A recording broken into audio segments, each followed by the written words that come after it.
ಭಾರತ್ ಮಾತಾ Shivashakti avatar ಸತ್ಯ ಗೀತಾ ಮುರಳಿ. ಓಂ ಪಿತಾಶ್ರೀ ಶಿವ ಬಾಬಾರವರ ನೆನಪಿದೆಯೇ? ಮುರಳಿಯ ದಿನಾಂಕ 7/1/2026. ಪ್ರಾತಃ class revise course 3/9/1968. ಓಂ ನಮಃ ಶಿವಾಯ. ಸೇವಾದಾರಿ ಮಕ್ಕಳೇ, ಮಂದಿರ, ದೇವಸ್ಥಾನ ಮುಂತಾದವುಗಳಲ್ಲಿಯೂ ಸಂದೇಶವನ್ನು ತಲುಪಿಸಬೇಕು. ಬೇಹದ್ದಿನ ತಂದೆ ಹೇಳಿದ್ದಾರೆ, ತನ್ನನ್ನು ಆತ್ಮ ಎಂದು ತಿಳಿದು ನನ್ನನ್ನು ನೆನಪು ಮಾಡಿರಿ. ನಾನೇ ಸರ್ವರ ಸದ್ಗತಿ ದಾತನಾಗಿದ್ದೇನೆ. ನನ್ನನ್ನು ನೆನಪು ಮಾಡುವುದರಿಂದ ನಿಮ್ಮ ಪಾಪಗಳು ಕತ್ತರಿಸಿ ಹೋಗುತ್ತವೆ.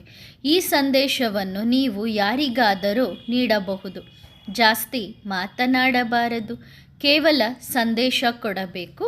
ಅವರಿಗೆ ಹೇಳಿರಿ, ನಾವು ತಂದೆಯ ಸಂದೇಶವನ್ನು ಕೊಡುತ್ತೇವೆ. ಈಗ ನೀವು ಮಾಡಿರಿ ಅಥವಾ ಆ ಸಂದೇಶವನ್ನು ಕೇಳಿಬಿಡಿ, ನಿಮ್ಮ ಇಷ್ಟ. ನಾವು ಸಂದೇಶ ಕೊಟ್ಟು ಹೋಗುತ್ತೇವೆ. ಓಂ ನಮಃ ಶಿವಾಯ. ಆತ್ಮಿಕ ತಂದೆ ದಾದಾನ ಮೂಲಕ ತಿಳಿಸುತ್ತಿದ್ದಾರೆ, ಇಂದು 3ನೇ ತಾರೀಕು. ಎಲ್ಲ ಸೇವಾ ಕೇಂದ್ರದ ಮಕ್ಕಳಿಗೆ ಗೊತ್ತಿದೆ, ತಂದೆಯ ಪರಿಚಯ ನೀಡಲು ಆಗ್ರಾದಲ್ಲಿ ಅಂಗಡಿ ಅಥವಾ ಒಂದು ಮ್ಯೂಸಿಯಂ ಅನ್ನು ತೆರೆಯಲಾಗುತ್ತಿದೆ. ಮಕ್ಕಳಿಗೆ ಗೊತ್ತಿದೆ, ಉದ್ಘಾಟನೆಯನ್ನು ಬೇಹದ್ದಿನ ತಂದೆ ಗುಪ್ತ ರೀತಿಯಲ್ಲಿ ಯಾವಾಗಲೂ ಮಾಡಿಕೊಂಡಿದ್ದಾರೆ. ಈಗ ಈ ಶಾಖೆಗಳು ಅಥವಾ ಬ್ರಾಂಚಸ್ ಹರಡುತ್ತಿವೆ. ಪಾಠಶಾಲೆಗಳು ಬಹಳ ಬೇಕಲ್ಲವೇ? ಒಂದು ಮುಖ್ಯ ಪಾಠಶಾಲೆ ಆಗಿದೆ. ಇದರಲ್ಲಿ ತಂದೆ ಇರುತ್ತಾರೆ. ಇದರ ಹೆಸರು ಮಧುಬನ ಎಂದು ಇಡಲಾಗಿದೆ. ಮಕ್ಕಳಿಗೆ ಗೊತ್ತಿದೆ, ಮಧುಬನದಲ್ಲಿ ಸದಾ ಮುರಳಿ ನಡೆಯುತ್ತಲೇ ಇರುತ್ತದೆ. ಯಾರದ್ದು? ಭಗವಂತನದ್ದು. ಈಗ ಭಗವಂತನು ನಿರಾಕಾರನಾಗಿದ್ದಾರೆ. ಸಾಕಾರ ರಥದ ಮೂಲಕ ಮುರಳಿ ನುಡಿಸುತ್ತಾರೆ. ಅವರ ಹೆಸರು ಭಾಗ್ಯಶಾಲಿ ರಥ ಎಂದು ಇಡಲಾಗಿದೆ. ಇದನ್ನು ಯಾರು ಬೇಕಾದರೂ ಅರ್ಥ ಮಾಡಿಕೊಳ್ಳಬಹುದು. ಇವರಲ್ಲಿ ತಂದೆ ಪ್ರವೇಶ ಮಾಡುತ್ತಾರೆ. ಇದನ್ನು ನೀವು ಮಕ್ಕಳೇ ತಿಳಿದುಕೊಂಡಿದ್ದೀರಿ. ಬೇರೆ ಯಾರೂ ರಚಯಿತನನ್ನಾಗಲಿ ಅಥವಾ ರಚನೆಯ ಆದಿ ಮಧ್ಯ ಅಂತ್ಯವನ್ನಾಗಲಿ ತಿಳಿದಿಲ್ಲ. ಕೇವಲ ದೊಡ್ಡ ಮನುಷ್ಯರಿದ್ದಾರೆ, ಗವರ್ನರ್, ಪ್ರೆಸಿಡೆಂಟ್ ಮುಂತಾದವರಿದ್ದಾರೆ. ಅವರಿಂದ ಉದ್ಘಾಟನೆ ಮಾಡಿಸುತ್ತಾರೆ.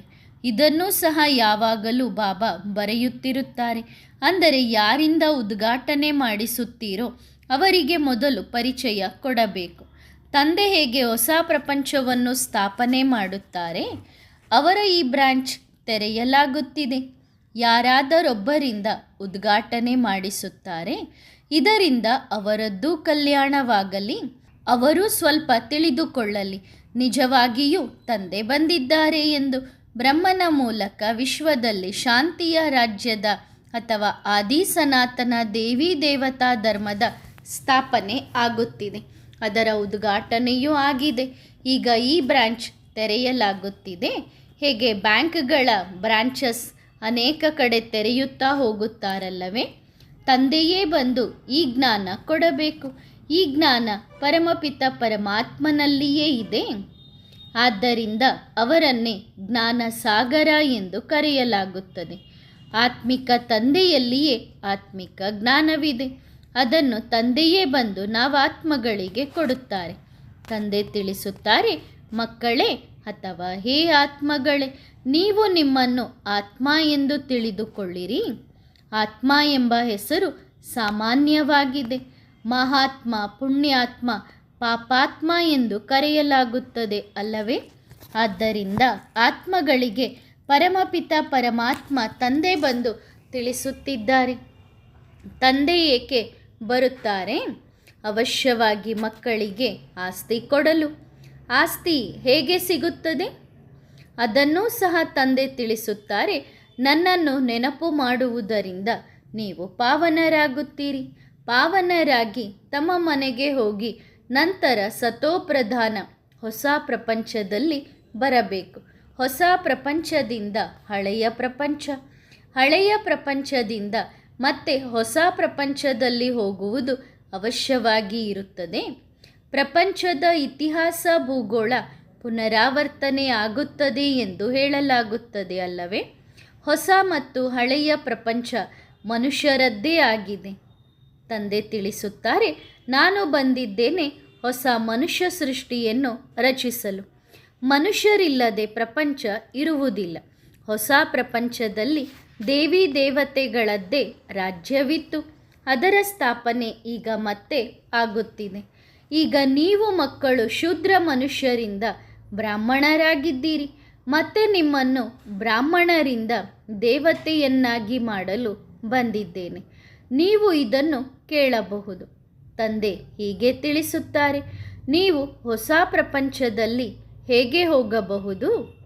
ಈಗ ನೀವು ಆತ್ಮ ಪತಿತ ವಿಕಾರಿಯಾಗಿದ್ದೀರಿ. ಆದ್ದರಿಂದ ಈಗ ನಿರ್ವಿಕಾರಿಯಾಗಬೇಕು.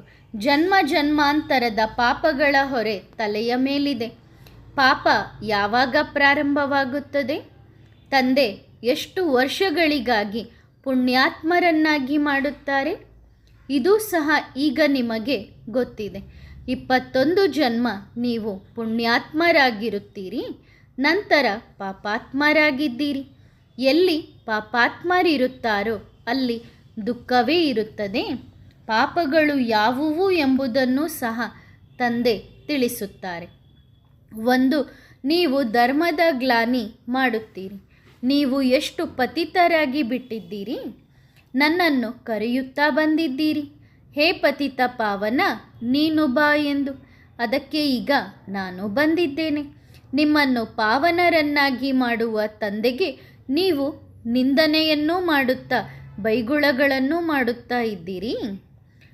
ಆದ್ದರಿಂದ ನೀವು ಪಾಪಾತ್ಮರಾಗಿದ್ದೀರಿ. ಅಂದರೆ ಪರಮಾತ್ಮನಿಗೇನೆ ಬೈತಾ ಇದ್ದೀರಿ, ನಿಂದನೆ ಮಾಡ್ತಾ ಇದ್ದೀರಿ. ಅದಕ್ಕೆ ಪಾಪಾತ್ಮರಾಗಿದ್ದೀರಿ. ಮತ್ತೆ ಪರಮಾತ್ಮನಿಗೆ ಕೂಗಿ ಕರೆಯುತ್ತೀರಿ, ಹೇ ಪ್ರಭು, ನಾನು ಜನ್ಮ ಜನ್ಮಾಂತರದ ಪಾಪಿಯಾಗಿದ್ದೇನೆ ಎಂದು. ನೀನು ಬಂದು ನಮ್ಮನ್ನು ಪಾವನರನ್ನಾಗಿ ಮಾಡು.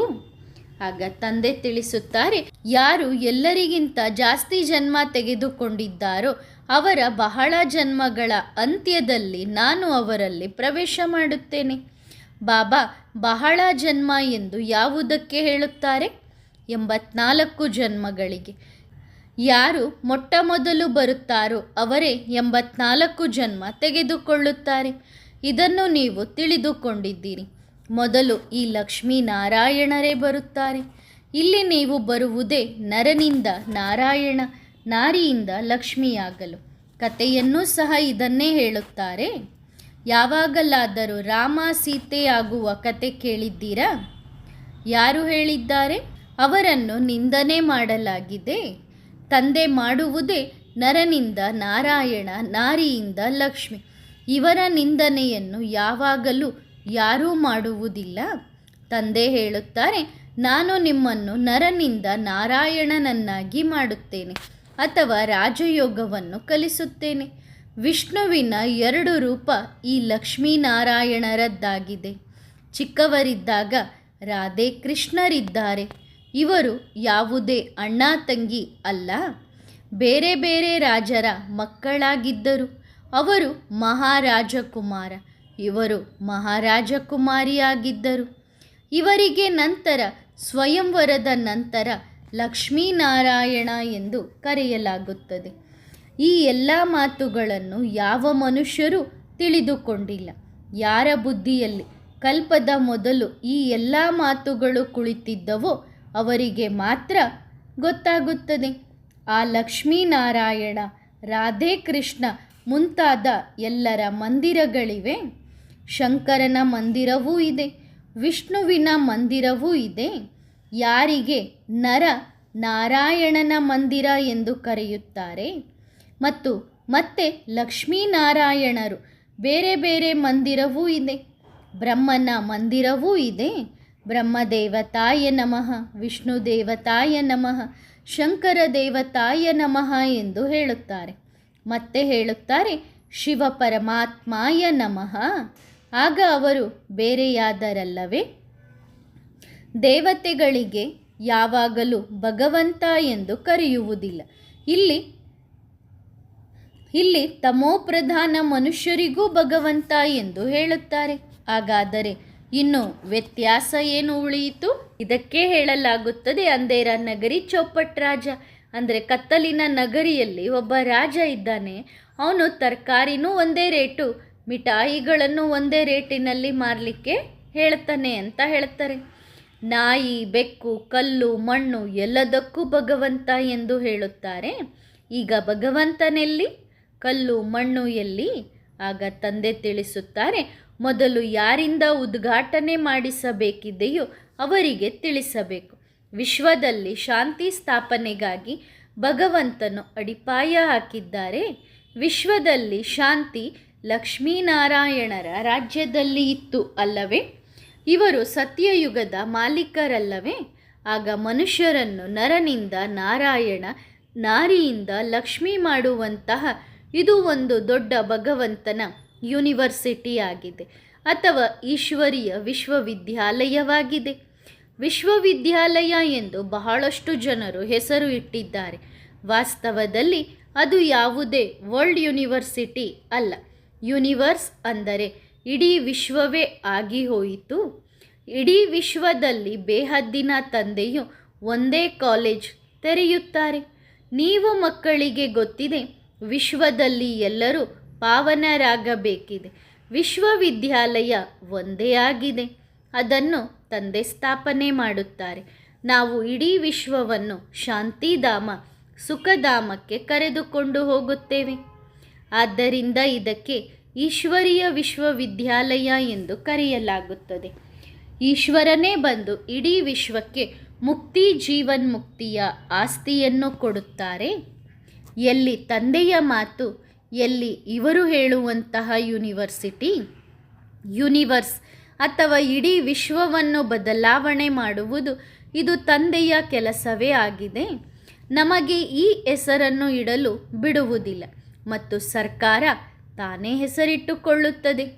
ಇದಂತೂ ನೀವು ತಿಳಿಸಬೇಕು. ಅವರೂ ಸಹ ಮೊದಲು ಅರ್ಥ ಮಾಡಿಕೊಳ್ಳುವುದಿಲ್ಲ. ಅವರಿಗೆ ಹೇಳಿರಿ, ನಾವು ಬ್ರಹ್ಮನ ಮಕ್ಕಳಾಗಿದ್ದೇವೆ. ಇವರಿಗೆ ಬ್ರಹ್ಮ ಎಂಬ ಹೆಸರು ಬಂದಿದ್ದೇ ಯಾವಾಗ? ಅಂದರೆ ತಂದೆ ಬಂದು ಇವರನ್ನು ರಥವನ್ನಾಗಿ ಮಾಡಿಕೊಂಡರು, ಆಗ ಅವರಿಗೆ ಬ್ರಹ್ಮ ಎಂದು ಹೆಸರು ಬಂತು. ಪ್ರಜಾಪಿತ ಬ್ರಹ್ಮ ಅಂತೂ ಪ್ರಸಿದ್ಧರಾಗಿದ್ದಾರೆ ಅಲ್ಲವೇ? ಅವರು ಎಲ್ಲಿಂದ ಬಂದರು? ಅವರ ತಂದೆಯ ಹೆಸರೇನು? ಬ್ರಹ್ಮನನ್ನು ದೇವತೆ ಎಂದು ಕರೆಯಲಾಗುತ್ತದೆ ಅಲ್ಲವೇ? ದೇವತೆಗಳ ತಂದೆಯಂತೂ ಅವಶ್ಯವಾಗಿ ಪರಮಾತ್ಮ ರಚಯಿತನೇ ಆಗಿರಬೇಕು. ಬ್ರಹ್ಮನಿಗೆ ಹೇಳುತ್ತಾರೆ, ಬ್ರಹ್ಮ ಮೊಟ್ಟ ಮೊದಲ ರಚನೆ. ಅವರ ತಂದೆ ಶಿವಬಾಬಾ. ಅವರೂ ಹೇಳುತ್ತಾರೆ, ನಾನು ಈ ಬ್ರಹ್ಮನಲ್ಲಿ ಪ್ರವೇಶ ಮಾಡಿ ಇವರ ಗುರುತನ್ನು ಸಹ, ಅಂದರೆ ಇವರ ಪರಿಚಯವನ್ನು ಸಹ ನಿಮಗೆ ಕೊಡುತ್ತೇನೆ. ಆಗ ಮಕ್ಕಳಿಗೆ ತಿಳಿಸಬೇಕು, ಅಂದರೆ ನೀವು ಅನ್ಯರಿಗೆ ತಿಳಿಸಬೇಕು, ಇದು ಈಶ್ವರೀಯ ಮ್ಯೂಸಿಯಂ ಆಗಿದೆ. ತಂದೆ ಹೇಳುತ್ತಾರೆ, ನನ್ನನ್ನು ಕರೆದಿದ್ದೇ ಬಂದು ಪತಿತರಿಂದ ಪಾವನರನ್ನಾಗಿ ಮಾಡಿ ಎಂದು. ಈಗ ಹೇ ಮಕ್ಕಳೇ, ಹೇ ಆತ್ಮಗಳೇ, ನೀವು ನಿಮ್ಮ ತಂದೆಯನ್ನು ನೆನಪು ಮಾಡಿರಿ, ಆಗ ಪತಿತರಿಂದ ಪಾವನರಾಗಿ ಬಿಡುವಿರಿ. ಮನ್ಮನಾಭವ, ಈ ಅಕ್ಷರವು ಗೀತೆಯದ್ದೇ ಆಗಿದೆ. ಭಗವಂತ ಒಬ್ಬನೇ ಪತಿತ ಪಾವನ ಜ್ಞಾನ ಸಾಗರನಾಗಿದ್ದಾನೆ. ಕೃಷ್ಣನು ಪತಿತ ಪಾವನ ಆಗಲು ಸಾಧ್ಯವಿಲ್ಲ. ಅವರು ಪತಿತ ಪ್ರಪಂಚದಲ್ಲಿ ಬರಲು ಸಾಧ್ಯವಿಲ್ಲ. ಪತಿತ ಪ್ರಪಂಚದಲ್ಲಿ ಪತಿತ ಪಾವನ ತಂದೆಯೇ ಬರುತ್ತಾರೆ. ತಂದೆ ಹೇಳುತ್ತಾರೆ, ನಾನು ಇಡೀ ಪ್ರಪಂಚವನ್ನು ಬಂದು ಪಾವನವನ್ನಾಗಿ ಮಾಡುತ್ತೇನೆ. ಈಗ ನನ್ನನ್ನು ನೆನಪು ಮಾಡಿರಿ, ಆಗ ನಿಮ್ಮ ಪಾಪಗಳು ಭಸ್ಮವಾಗುತ್ತವೆ.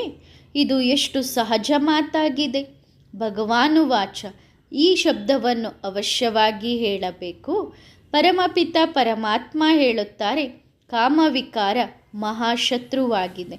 ಮೊದಲು ನಿರ್ವಿಕಾರಿ ಪ್ರಪಂಚವಿತ್ತು, ಈಗ ವಿಕಾರಿ ಪ್ರಪಂಚವಿದೆ. ಇಲ್ಲಿ ದುಃಖವೇ ದುಃಖವಿದೆ. ನಿರ್ವಿಕಾರಿಯಾದರೆ ಮತ್ತೆ ಸುಖವೇ ಸುಖವಿರುತ್ತದೆ. ಈ ಹಳೆಯ ಪ್ರಪಂಚ ತಮೋಪ್ರಧಾನ ಪ್ರಪಂಚವಾಗಿದೆ. ಅಂದರೆ ಈ ಎಲ್ಲ ತಿಳುವಳಿಕೆಯನ್ನು ಅವರಿಗೆ ಕೊಡಬೇಕು. ಭಗವಾನುವಾಚ, ಕಾಮ ಮಹಾಶತ್ರುವಾಗಿದೆ. ಇದರ ಮೇಲೆ ಜಯ ಗಳಿಸುವುದರಿಂದ ನೀವು ಜಗಜ್ಜೀತರಾಗುವಿರಿ. ಒಬ್ಬ ತಂದೆಯನ್ನು ನೆನಪು ಮಾಡಿರಿ. ನಾವೂ ಸಹ ಅವರನ್ನು ನೆನಪು ಮಾಡುತ್ತೇವೆ. ಹೇಗೆ ಯಾವುದಾದರೂ ಕಾಲೇಜ್ ತೆರೆಯುತ್ತದೆ ಅಂದರೆ ಅದರ ಉದ್ಘಾಟನೆ ಮಾಡಿಸುತ್ತಾರೆ ಅಲ್ಲವೇ? ಇದು ಸಹ ಕಾಲೇಜ್ ಆಗಿದೆ. ಬಾಬನ ಅನೇಕ ಸೇವಾ ಕೇಂದ್ರಗಳಿವೆ. ಸೆಂಟರ್ನಲ್ಲಿ ಟೀಚರ್ ಸ್ಥಾಪನೆಯಾಗುತ್ತಾರೆ. ಶಿಕ್ಷಕರಿಗೂ ಸಹ ಈ ವಿಚಾರ ಅವಶ್ಯವಾಗಿ ಇರಬೇಕು. ತಂದೆ ಹೊಸ ಹೊಸ ಸೆಂಟರ್ಸ್ಗಳಲ್ಲಿ ಒಳ್ಳೊಳ್ಳೆಯ ಬ್ರಾಹ್ಮಣಿಯರನ್ನು ಇಡುತ್ತಾರೆ. ಆದ್ದರಿಂದ ಬ್ರಾಹ್ಮಣಿಯರು ಬೇಗ ಬೇಗ ತಮ್ಮ ಸಮಾನರನ್ನಾಗಿ ಮಾಡಿ ಮತ್ತೆ ಬೇರೆ ಬೇರೆ ಸೇವಾ ಕೇಂದ್ರಗಳಿಗೆ ಸೇವೆ ಮಾಡಲು ಓಡಬೇಕು. ಸೇವೆಯನ್ನು ವೃದ್ಧಿ ಮಾಡಬೇಕು. ಶಿಕ್ಷಕಿಯರು ನೋಡುತ್ತಾರೆ ಯಾರು ಯಾರು ಸರಿಯಾದ ರೀತಿಯಲ್ಲಿ ಮುರುಳಿ ಓದಿ ಅನ್ಯರಿಗೆ ಹೇಳಬಲ್ಲರು, ಅನ್ಯರಿಗೆ ತಿಳಿಸಬಲ್ಲರು ಎಂದು. ಆಗ ಅವರಿಗೆ ಹೇಳುತ್ತಾರೆ, ಈಗ ನೀವು ಇಲ್ಲಿ ಕುಳಿತು ಕ್ಲಾಸ್ ನಡೆಸಿರಿ. ಈ ರೀತಿ ಈ ಟ್ರಯಲ್ ಪರೀಕ್ಷೆ ಮಾಡಿಸಿ ಅವರನ್ನು ಕೂರಿಸಿ ತಾವು ಹೊರಟು ಹೋಗಬೇಕು. ಬೇರೆ ಕಡೆ ಸೆಂಟರ್ ಸ್ಥಾಪಿಸಬೇಕು. ಆದರೆ ಆಗುವುದೇನು? ಬ್ರಾಹ್ಮಣಿಯರಿಗೆ ಒಂದೇ ಕಡೆ ಸುಖ ಸಿಗುತ್ತದೆ. ಆರಾಮವಾಗಿ ಕುಳಿತುಕೊಳ್ಳುತ್ತಾರೆ. ಆಗ ತಂದೆ ತಿಳಿದುಕೊಳ್ಳುತ್ತಾರೆ ಯಾರು ಕುಳಿತು ತಲೆ ಕೆಡಿಸಿಕೊಳ್ಳುತ್ತಾರೆ. ಆಗ ಆ ಬ್ರಾಹ್ಮಣಿಯರು ತಿಳಿದುಕೊಳ್ಳುತ್ತಾರೆ ಯಾರು ಅನೇಕ ಕಡೆ ಹೋಗಿ ತಲೆ ಕೆಡಿಸಿಕೊಳ್ಳುತ್ತಾರೆ. ಇಲ್ಲದಿದ್ದರೆ ಬ್ರಾಹ್ಮಣಿಯರ ಕೆಲಸವೇ ಆಗಿದೆ ಸೆಂಟರ್ ಸ್ಥಾಪಿಸಿ ಬೇರೆ ಕಡೆ ಹೋಗುವುದು. ಆದರೆ ಅವರಿಗೆ ಆರಾಮ್ ಇಷ್ಟವಾಗುತ್ತದೆ. ಸ್ವಲ್ಪ ಆರಾಮ್ ಸಿಗಲಿಲ್ಲ ಅಂದರೆ ಸಾಕು. ಇಲ್ಲದಿದ್ದರೆ ಬ್ರಾಹ್ಮಣಿಯು 10-20 ಕಡೆ ಸೆಂಟರ್ ಸ್ಥಾಪನೆ ಮಾಡಬೇಕು. ಬಹಳ ಸೇವೆ ಮಾಡಬೇಕು. ಅಂಗಡಿ ತೆರೆಯುತ್ತಾ ಹೋಗಬೇಕು. ಅನ್ಯರನ್ನು ತಮ್ಮ ಸಮಾನರನ್ನಾಗಿ ಮಾಡಿ ಯಾರಿಗಾದರೂ ಅದನ್ನು ಬಿಟ್ಟು ಮುಂದೆ ಹೋಗುತ್ತಾ ಹೋಗಬೇಕು. ಅವರ ಮನಸ್ಸಿನಲ್ಲಿ ಬರಬೇಕು ಅನ್ಯರನ್ನು ತಮ್ಮ ಸಮಾನ ಮಾಡಿ ಅವರನ್ನು ರೆಡಿ ಮಾಡಿ ಬೇರೆ ಬೇರೆ ಸೆಂಟರ್ಗಳನ್ನು ತೆರೆಯುತ್ತೇವೆ ಎಂದು. ಆದರೆ ಹೀಗೆ ಆಜ್ಞಾಕಾರಿಗಳು ಯಾರೋ ಒಬ್ಬರು ವಿರಳವಾಗಿರುತ್ತಾರೆ. ಆಜ್ಞಾಕಾರಿ ಎಂದು ಇವರಿಗೆ ಹೇಳಲಾಗುತ್ತದೆ. ಸೆಂಟರ್ ತೆರೆದರು ಮತ್ತು ತಮ್ಮ ಸಮಾನರನ್ನಾಗಿ ಮಾಡಿಕೊಂಡು ಅವರು ಅಲ್ಲಿ ಬಿಟ್ಟು ಮುಂದೆ ಹೋದರು ಎಂದರೆ ಅವರಿಗೆ ಆಜ್ಞಾಕಾರಿ ಎಂದು ಹೇಳಲಾಗುತ್ತದೆ. ತಮ್ಮ ಸಮಾನ ಮಾಡಿಕೊಳ್ಳುವುದಿಲ್ಲ ಅಂದರೆ ಎಮ್ಮೆ ಬುದ್ಧಿಯವರಾಗಿದ್ದಾರೆ ಎಂದರ್ಥ. ಒಳ್ಳೆಯದು. ಯಾರಿಗೆ ತಿಳಿಸಲು ಸಾಧ್ಯವಿಲ್ಲವೋ ಅವರು ಬೇರೆ ಕೆಲಸ ಮಾಡಿ ಇದರಲ್ಲಿ ಮನಸ್ಸು ಕೆಡಿಸಿಕೊಳ್ಳಬಾರದು. ದೇಹಾಭಿಮಾನ ಬರಬಾರದು. ನಾನು ದೊಡ್ಡ ಮನೆಯವಳು, ನಾನು ಈ ಕೆಲಸ ಹೇಗೆ ಮಾಡಲಿ? ನಮಗೆ ನೋವಾಗುತ್ತದೆ. ಸ್ವಲ್ಪ ಕೆಲಸ ಮಾಡುವುದರಿಂದಲೂ ಕೆಲವರಿಗೆ ಮೂಳೆಗಳು ನೋಯುತ್ತವೆ. ಅವರಿಗೆ ದೇಹಾಭಿಮಾನ ಎಂದು ಕರೆಯಲಾಗುತ್ತದೆ. ಅವರು ಏನು ಅರ್ಥ ಮಾಡಿಕೊಳ್ಳುವುದಿಲ್ಲ. ಬೇರೆಯವರ ಸೇವೆ ಮಾಡಬೇಕು ಅಲ್ಲವೇ? ಆಗ ಅವರೂ ಸಹ ಬಾಬನಿಗೆ ಪತ್ರ ಬರೆಯುತ್ತಾರೆ. ಬಾಬಾ, ಇಂತಹವರು ನಮಗೆ ಜ್ಞಾನ ತಿಳಿಸಿದರು, ನಮ್ಮ ಜೀವನವನ್ನು ರೂಪಿಸಿದರು. ನೀವು ಸೇವೆಯ ಸಾಕ್ಷಿ ಎಷ್ಟು ಎಂದು ಕೊಡಬೇಕು. ಒಬ್ಬೊಬ್ಬರು ಟೀಚರ್ ಆಗಬೇಕು, ಅವರೇ ಬರೆಯಬೇಕು. ಬಾಬಾ, ನಮ್ಮ ಹಿಂದೆ ಅನೇಕರನ್ನು ಸಂಭಾಳಿಸುವವರಿದ್ದಾರೆ. ನಾವು ಬಹಳಷ್ಟು ಜನರನ್ನು ನಮ್ಮ ಸಮಾನ ಮಾಡಿದ್ದೇವೆ ಎಂದು. ನಾವು ಸೆಂಟರ್ ತೆರೆಯುತ್ತಾ ಹೋಗುತ್ತೇವೆ. ಅಂತಹ ಮಗುವಿಗೆ ಹೂವು ಎಂದು ಬಾಬಾ ಕರೆಯುತ್ತಾರೆ. ಸೇವೆಯೇ ಮಾಡದಿದ್ದರೆ ನೀವು ಹೂವು ಹೇಗೆ ಆಗುತ್ತೀರಿ? ಹೂವುಗಳದ್ದೇ ತೋಟ ಇದೆ ಅಲ್ಲವೇ? ಆಗ ಉದ್ಘಾಟನೆ ಮಾಡುವವರಿಗೆ ತಿಳಿಸಬೇಕು, ನಾವು ಶೂದ್ರರಿಂದ ಬ್ರಾಹ್ಮಣರಾಗಿ ನಂತರ ಬ್ರಾಹ್ಮಣರಿಂದ ಮುಂದೆ ದೇವತೆಗಳಾಗುತ್ತೇವೆ. ತಂದೆ ಈ ಬ್ರಾಹ್ಮಣ ಕುಲ ಸೂರ್ಯವಂಶಿ ಚಂದ್ರವಂಶಿ ಕುಲದ ಸ್ಥಾಪನೆ ಮಾಡುತ್ತಾರೆ. ಈ ಸಮಯದಲ್ಲಿ ಎಲ್ಲರೂ ಶೂದ್ರವರ್ಣದವರಾಗಿದ್ದಾರೆ. ಸತ್ಯಯುಗದಲ್ಲಿ ದೇವತಾ ವರ್ಣದವರಾಗಿದ್ದರು. ಕ್ಷತ್ರಿಯ, ನಂತರ ವೈಶ್ಯ, ನಂತರ ಶೂದ್ರವರ್ಣದವರಾದರು. ಬ್ರಾಹ್ಮಣರಾಗದೆ ದೇವತಾ ವರ್ಣದಲ್ಲಿ ಹೋಗಲು ಸಾಧ್ಯವಿಲ್ಲ. ಈ ವರ್ಣಗಳು ಹೀಗೆ ಸುತ್ತುತ್ತವೆ. ಬಾಬಾ ಅವರಿಗೆ ಗೊತ್ತಿದೆ, ಮಕ್ಕಳು ಜ್ಞಾನದ ಎಷ್ಟೊಂದು ಪಾಯಿಂಟ್ಸ್ಗಳನ್ನು ಮರೆತು ಬಿಡುತ್ತಾರೆ. ಮೊಟ್ಟ ಮೊದಲು ಇರುವುದು ಬ್ರಾಹ್ಮಣ ವರ್ಣ. ಪ್ರಜಾಪಿತ ಬ್ರಹ್ಮನ ಸಂತಾನ ಬ್ರಾಹ್ಮಣರಲ್ಲವೇ? ನಂತರ ದೇವತಾ ವರ್ಣ ಕ್ಷತ್ರಿಯ. ಈ ಸಮಯದಲ್ಲಿ ಎಲ್ಲರೂ ಶೂದ್ರರಿದ್ದಾರೆ. ಬ್ರಾಹ್ಮಣ ವರ್ಣಕ್ಕಾಗಿ ಖಂಡಿತ ಬ್ರಹ್ಮ ಬೇಕು. ಬ್ರಹ್ಮ ಎಲ್ಲಿಂದ ಬರಬೇಕು? ಈ ಬ್ರಹ್ಮ ಇಲ್ಲಿಯೇ ಕುಳಿತಿದ್ದಾರೆ ಅಲ್ಲವೇ? ಬಹಳ ಚೆನ್ನಾಗಿ ಜ್ಞಾನವನ್ನು ತಿಳಿಸಬೇಕು. ಬ್ರಾಹ್ಮಣರೇ ನಂತರ ದೇವತೆಗಳಾಗುತ್ತಾರೆ. ಅಂದರೆ ಬ್ರಾಹ್ಮಣರೇ ಅವರೇ ಬ್ರಾಹ್ಮಣರು, ಬ್ರಾಹ್ಮಣರೇ ದೇವತೆಗಳು, ದೇವತೆಗಳೇ ಕೊನೆ ಜನ್ಮದಲ್ಲಿ ಬ್ರಾಹ್ಮಣರಾಗುತ್ತಾರೆ. ಈ ಬ್ರಹ್ಮ ಕೂಡ ದೇವತೆಯಾಗುವವರಿದ್ದಾರೆ. ಇವರಲ್ಲಿ ತಂದೆ ಪ್ರವೇಶ ಮಾಡಿ ಜ್ಞಾನ ಕೊಡುತ್ತಾರೆ. ಬ್ರಹ್ಮನ ಮೂಲಕ ಸ್ಥಾಪನೆ ಯಾರದ್ದು? ಬ್ರಾಹ್ಮಣರದ್ದು. ನಂತರ ಅವರಿಗೆ ಶಿಕ್ಷಣ ಕೊಟ್ಟು ದೇವತೆಯನ್ನಾಗಿ ಮಾಡುತ್ತಾರೆ. ನಾವು ತಂದೆಯಿಂದ ಓದುತ್ತಿದ್ದೇವೆ. ಭಗವಾನುವಾಚವಿದೆ, ಇವರು ಅರ್ಜುನನ ಪ್ರತಿ ಎಂದು ಬರೆದಿದ್ದಾರೆ. ಈಗ ಅರ್ಜುನ ಯಾರಾಗಿದ್ದ? ಯಾರಿಗೆ ಗೊತ್ತಿದೆ? ವರ್ಣಗಳ ರಹಸ್ಯವನ್ನು ಸಹ ತಿಳಿಸಬೇಕು. ನೀವು ಇಲ್ಲಿ ಕುಳಿತಿದ್ದೀರಿ, ನಿಮಗೆ ಗೊತ್ತಿದೆ ನಾವು ಬ್ರಾಹ್ಮಣ ವರ್ಣದವರಾಗಿದ್ದೇವೆ, ಬ್ರಹ್ಮನ ಸಂತಾನರಾಗಿದ್ದೇವೆ. ಒಂದು ವೇಳೆ ಯಾರಾದರೂ ಹೇಳುತ್ತಾರೆ ನಾವು ಶಿವಬಾಬನ ಮಕ್ಕಳು, ಬ್ರಹ್ಮನೊಂದಿಗೆ ನಮಗೆ ಯಾವ ಸಂಬಂಧವೂ ಇಲ್ಲ ಅಂದರೆ ಆಗ ಅವರು ದೇವತೆ ಹೇಗೆ ಆಗುತ್ತಾರೆ? ಬ್ರಹ್ಮನ ಮೂಲಕವೇ ಆಗುವರಲ್ಲವೇ? ಶಿವಬಾಬಾ ಹೇಗೆ ಯಾರ ಮೂಲಕ ಹೇಳಿದರು ನನ್ನನ್ನು ನೆನಪು ಮಾಡಿರಿ ಎಂದು? ಬ್ರಹ್ಮನ ಮೂಲಕ ಹೇಳಿದರು ಅಲ್ಲವೇ? ಪ್ರಜಾಪಿತ ಬ್ರಹ್ಮನ ಮಕ್ಕಳಾಗಿದ್ದೀರಿ ಅಲ್ಲವೇ? ನಾವು ಬ್ರಹ್ಮನ ಮಕ್ಕಳಾಗಿದ್ದೇವೆ ಅಂದರೆ ಅವಶ್ಯವಾಗಿ ಬ್ರಹ್ಮನ ನೆನಪು ಬರುತ್ತದೆ. ಶಿವಬಾಬಾ ಬ್ರಹ್ಮನ ತನುವಿನಿಂದ ಓದಿಸುತ್ತಾರೆ. ಬ್ರಹ್ಮ ಇದ್ದಾರೆ ಮಧ್ಯದಲ್ಲಿ, ಆದರೆ ಬ್ರಾಹ್ಮಣರಾಗದೆ ದೇವತೆಗಳಾಗಲು ಹೇಗೆ ಸಾಧ್ಯ? ನಾನು ಯಾವ ರಥದಲ್ಲಿ ಬರುತ್ತೇನೆಯೋ ಅವರನ್ನೂ ಸಹ ತಿಳಿದುಕೊಳ್ಳಬೇಕು. ಶಿವಬಾಬಾ ಬ್ರಹ್ಮನ ಮೂಲಕ ನಮ್ಮನ್ನು ಬ್ರಾಹ್ಮಣರನ್ನಾಗಿ ಮಾಡಿ ನಂತರ ದೇವತೆಯನ್ನಾಗಿ ಮಾಡುತ್ತಾರೆ. ಇದು ಬುದ್ಧಿಯಲ್ಲಿ ಬರಬೇಕು. ಬ್ರಾಹ್ಮಣರಾಗಬೇಕು. ಬ್ರಹ್ಮನಿಗೆ ಬಾಬಾ ಎಂದು ಕರೆಯದಿದ್ದರೆ ಮಗು ಎಂದು ಹೇಗೆ ಆದರೂ? ತಮ್ಮನ್ನು ಬ್ರಾಹ್ಮಣ ಎಂದು ತಿಳಿದುಕೊಳ್ಳುವುದಿಲ್ಲ ಅಂದರೆ ಅವರು ಶೂದ್ರರಾಗಿದ್ದಾರೆ. ಶೂದ್ರರಿಂದ ಮತ್ತೆ ದೇವತೆ ಆಗುವುದು ಬಹಳ ಕಷ್ಟ. ಬ್ರಾಹ್ಮಣರಾಗಿ ಶಿವಬಾಬನನ್ನು ನೆನಪು ಮಾಡದೆ ದೇವತೆ ಹೇಗೆ ಆಗಲು ಸಾಧ್ಯ? ಇದರಲ್ಲಿ ಗೊಂದಲ ಮಾಡಿಕೊಳ್ಳುವ ಅವಶ್ಯಕತೆಯೂ ಇರುವುದಿಲ್ಲ. ಆಗ ಉದ್ಘಾಟನೆ ಮಾಡುವವರಿಗೂ ಸಹ ತಿಳಿಸಬೇಕು, ತಂದೆಯ ಮೂಲಕ ಉದ್ಘಾಟನೆಯೂ ಆಗಿದೆ. ಈಗ ನಿಮ್ಮಿಂದ ಈ ಸೇವಾ ಕೇಂದ್ರದ ಉದ್ಘಾಟನೆ ಮಾಡಿಸುತ್ತಾರೆ. ಇದರಿಂದ ನಿಮ್ಮದೂ ಕಲ್ಯಾಣವಾಗಲಿ. ದೊಡ್ಡ ಮನುಷ್ಯರು ಹೇಳಿದರೆ ಅವರ ಮಾತನ್ನು ಎಲ್ಲರೂ ಒಪ್ಪುತ್ತಾರೆ. ನಿಮಗೂ ಸಹ ತಿಳಿಸುತ್ತೇವೆ, ಕೇವಲ ತಂದೆಯನ್ನು ನೆನಪು ಮಾಡಿರಿ, ಆಗ ನಿಮ್ಮ ಪಾಪಗಳು ಕತ್ತರಿಸಿ ಹೋಗುತ್ತವೆ. ಆ ತಂದೆಯೇ ಪತಿತ ಪಾವನ ಆಗಿದ್ದಾರೆ. ನಂತರ ನೀವು ಪಾವನರಾಗಿ ದೇವತೆಗಳು ಆಗುತ್ತೀರಿ. ಮಕ್ಕಳು ಬಹಳ ಸೇವೆ ಮಾಡಬಹುದು. ಮಂದಿರ, ದೇವಸ್ಥಾನ ಮುಂತಾದವುಗಳಲ್ಲಿಯೂ ಸಂದೇಶ ತಲುಪಿಸಬೇಕು.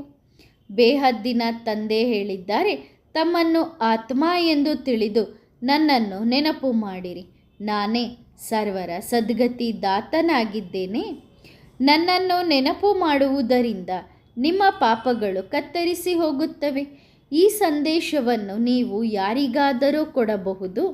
ಜಾಸ್ತಿ ಮಾತನಾಡಬಾರದು, ಕೇವಲ ಸಂದೇಶ ಕೊಡಬೇಕು. ಅವರಿಗೆ ಹೇಳಿರಿ, ನಾವು ತಂದೆಯ ಸಂದೇಶ ಕೊಡುತ್ತೇವೆ, ಈಗ ನೀವು ಮಾಡಿರಿ ಅಥವಾ ಬಿಡಿ, ಅದು ನಿಮ್ಮ ಇಷ್ಟ. ನಾವು ಸಂದೇಶ ಕೊಟ್ಟು ಹೋಗುತ್ತೇವೆ. ಬೇರೆ ಯಾವುದೇ ರೀತಿಯಲ್ಲಿ ಕಲ್ಯಾಣ ಆಗುವುದೇ ಇಲ್ಲ. ಯಾವಾಗ ಸಮಯ ಸಿಗುತ್ತದೆಯೋ ಆಗ ಸೇವೆ ಮಾಡಿರಿ. ಸಮಯವಂತೂ ಬಹಳ ಸಿಗುತ್ತದೆ. ಒಳ್ಳೆಯದು. ಮಕ್ಕಳಿಗೆ ಗುಡ್ ಮಾರ್ನಿಂಗ್ ಮತ್ತು ನಮಸ್ತೆ. ವರದಾನ: ಮಾಸ್ಟರ್ ಸಾಗರ ಭವ. ಸದಾ ಸ್ವಚಿಂತನೆಯಲ್ಲಿ ತಮ್ಮ ಸ್ಟಾಕನ್ನು ಜಮಾ ಮಾಡುತ್ತಾ ನಡೆಯಿರಿ. ಪ್ರತಿ ವಿಷಯದಲ್ಲಿಯೂ ಪ್ರತಿ ಗುಣದ ಅನುಭವವನ್ನು ಮುಂದೆ ಹೆಚ್ಚಿಸುತ್ತಾ ನಡೆಯಿರಿ. ಅನುಭವಿ ಮೂರ್ತಿಯಾಗಿರಿ. ಹೇಗೆ ತಂದೆ ಸಾಗರನಾಗಿದ್ದಾರೆಯೋ ಹಾಗೆ ಮಾಸ್ಟರ್ ಸಾಗರರಾಗಿ ಈಗ ಇಂತಹ ಪುರುಷಾರ್ಥ ಮಾಡಬೇಕು. ಒಳ್ಳೆಯದು. ಓಂ ನಮಃ ಶಿವಾಯ.